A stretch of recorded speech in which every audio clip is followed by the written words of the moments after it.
আযজা ওয়া জাল্লা ওয়া ইন্নাহু যিকরুল্লাহি ফিস সামাইন। আদিল নামার আমল হলো আল্লাহর বান্দারা বেশি বেশি আল্লাহকে স্মরণ করবে। কত সুন্দর নবী হাদিসের কথা। মানুষ যদি তথ্যের উপর টিকে থাকতে হয় তাহলে 3 নাম্বার আমল, মানুষেরা বেশি বেশি আল্লাহকে স্মরণ করবে। আল্লাহকে যখন মানুষ বেশি বেশি স্মরণ করবে, আল্লাহ রাসূল বলছেন যে যিকরুল্লাহি ফিস সামাইন, তখন আল্লাহ তাআলা ওই বান্দা ওই বান্দির প্রশংসা করবেন আসমানে। সুবহানাল্লাহ বলবেন না?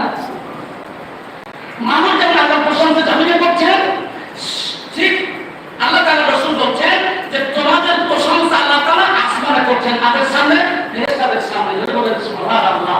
আল্লাহ তাআলা বলেন ফেরেশতারা বলো তো যে বান্দারা আমাকে স্মরণ করে, আমাকে বিপদ আপদে সুখে দুঃখে যারা আমাকে ডাকে, ওখানে দেখেছে, ফেরেশতারা কি জবাব দিবে? আমরা দেখেছি। আল্লাহ ফেরেশতারা বলবে আল্লাহ তাআলা দেখেনি।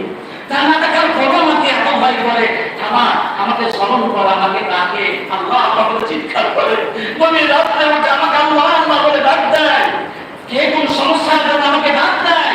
বলো তো তারা আমাকে দেখেছে? না, আল্লাহ দেখেনি। তারা আমাকে না দেখি আমাকে তারা স্মরণ করে, তাদের জন্য ঘোষণা আমার পক্ষ থেকে আমি আল্লাহ তাদের সব কিছু আল্লাহ তাআলা ক্ষমা করে দিলাম, সব কিছু আমি যা চাইবে আমি তাই দিয়ে দিলাম। বলেন সুবহানাল্লাহ। সম্মানিত হাজিরিন, তাহলে এই যে ব্যাপক আলোচনা সংক্ষিপ্ত এই চ্যানেলের মধ্যে যে কিছু গুরুত্বপূর্ণ তথ্যবহুল আলোচনা, আমার সিরিজ আলোচনা, কিন্তু এটা একদিনের একদম তো শেষ নয়। তাই আপনাদের কাছে আমি বলবো, বাকি অংশ যদি আসার সুযোগটা আবারও আসবো, কথা বলবো। কিন্তু আজকের যে বিষয়টি, যে 3টা কথা বললাম, যে তারপরে বসে থাকতে হলে যে আমল নাম্বার 1 আল্লাহর ভয় নিতে অবলম্বন করা, নাম্বার 2 তেলাওয়াতুল কোরআন, কোরআন তেলাওয়াত করা বেশি বেশি, নাম্বার 3 আল্লাহকে স্মরণ করা বেশি বেশি। তার আমাকে বিপদে কাছে ডাকে আল্লাহকে। বিপদের পরে মানুষ ছুটে যায় নেতার কাছে। কথা বলেন ঠিক কিনা? নেতার কাছে যায়, নেতাজি বাড়িঘর সব শেষ, এই যে কাল বৈশাখী ঝড়ে সব তছনছ করে দিয়েছে, একটু স্মরণ রাখবেন, একটু স্মরণ রাখবেন নেতা। কারণ আমার বাড়িতে এতগুলো ভোট, অনেক কথা ছিল বাবা, কিন্তু বলতে চায় না।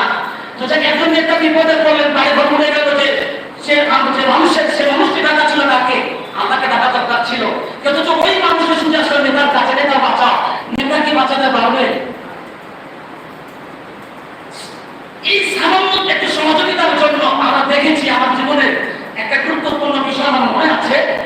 বিগত কয়েক বছর কিন্তু অলরেডি হয়ে গেছে যে আমাদের এলাকায় একটা বিশাল পাথর অংশ হয়েছিল, মানুষের জমিনে ধান জমি সব ঝরে পড়েছিল। এমন একটা দিন এসেছিল, একটা হয়েছিল, আল্লাহ তাআলা মেহেরবানি।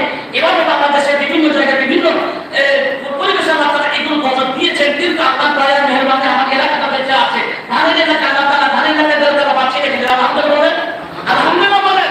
আমি মনে করি আল্লাহ তাআলা এই নিয়ামত আমরা পেয়েছি।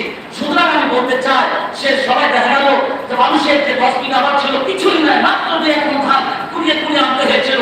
সে যে মানুষের লাইন ছিল, লাইন তাদের সহযোগিতার জন্য, সেখানে সহযোগিতা পেল কেউ 8 মণ চাউল, 10 গম, আখারিয়ে গুলো কি দিতে পারবে তারা? সুতরাং আমরা যদি চাইতাম আল্লাহর কাছে, আল্লাহ তুমি ধ্বংস করেছো আমাদের পাপের জন্য, আমাদের অপরাধের জন্য, আল্লাহ তোমার কাছে সাহায্য চাই, তুমি আমাদের আবার আমাদেরকে আল্লাহ তাআলা তোমার নিয়ামত দাও, তোমার সেই সব জমিন আল্লাহকে প্রতিষ্ঠিত করো। আল্লাহু আকবার। আল্লাহ তাআলা আমাকে মানুষ রাখলে আমি সমস্ত কাজ করবি, আজ করে ভালোভাবে তোমাকে রাখো, আমি তোমাদের টাকা সারা দিব, তোমাদের স্মরণ করো, আমি তোমাদের স্মরণ করবো। সুতরাং এগুলো কোরআনের কথা আসেন আমাদের প্রত্যেকটা জীবনে, আমাদের রাষ্ট্রীয় জীবনে, পারিবারিক জীবনে, সামাজিক জীবনে আল্লাহ এই আলোচনাগুলো আমাদের বাস্তবায়ন করি। আল্লাহ তাআলা আমাদের তৌফিক দেন, আল্লাহ তাআলা আমাদেরকে সেই বিষয়ের উপর আমল করার সুযোগ করে দেন। সাল্লাল্লাহু আলাইহি সম্মানিত হাজিরিন, এই সংক্ষিপ্ত আলোচনা আমি শেষ করার চেষ্টা করছি। বাকি সকলের সুস্বাস্থ্য কামনা করছি। আর বিষয়টির উপরে আপনাদের কোথাও আহ্বান করছি, বক্তব্যগুলো হাদিসের জন্য, মানুষকে ওই ভুল পথ থেকে আনার জন্য। অতএব আমি যেন বিষয়গুলোতে স্মরণ রাখি, আমাদের পরিচালনা, আমাদের জীবন পরিচালনা করার জন্য আমরা যেন আমল করতে পারি। আল্লাহ যেন আমাদের তৌফিক দান করুন। আল্লাহু আমিন। সুবহানাকা আল্লাহুম্মা ওয়া বিহামদিকা আশহাদু আল লা ইলাহা ইল্লা আনতা আস্তাগফিরুকা ওয়া আতুবু ইলাইক। আসসালামু আলাইকুম ওয়া রাহমাতুল্লাহি ওয়া বারাকাতুহু।